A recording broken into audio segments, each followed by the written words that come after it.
All right, guys, this video is a quick video about ISO.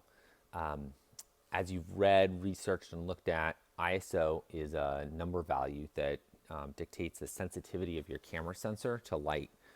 ISO relates directly back to the same numbering system that we used with film. And so I want to talk about that just a little bit here, really briefly.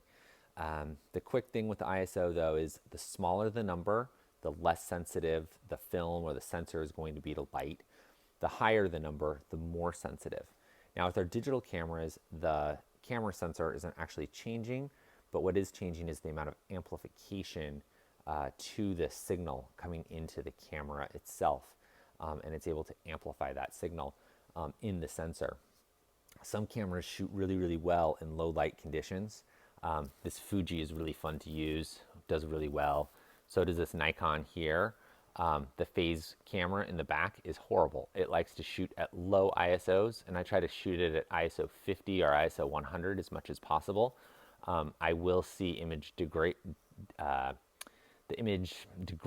at higher ISOs, but that's just because that camera isn't really made to do that. And then with our film cameras here, for those of you who are interested, you would buy film in different ISOs. So this is a Portra 400. So this is a 400 speed ISO film, and it's made for shooting portrait work.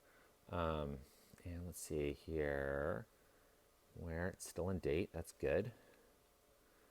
And yep, grain at 400 speed. So this is HP5, another 400 speed black and white film.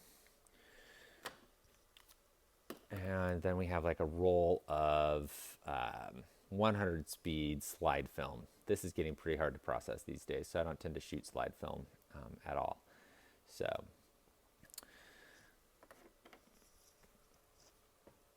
different ways of controlling ISO on your camera.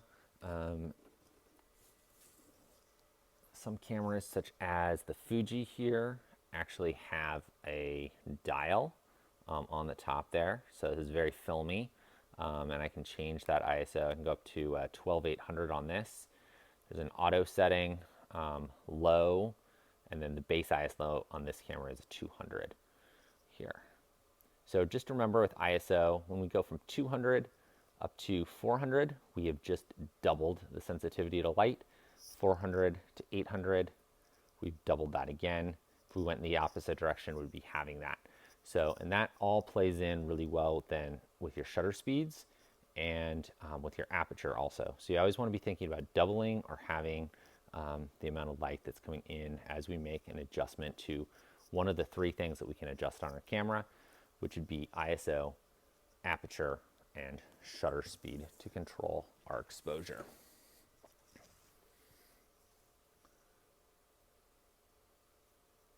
And on a couple of these other cameras, I'm going to take the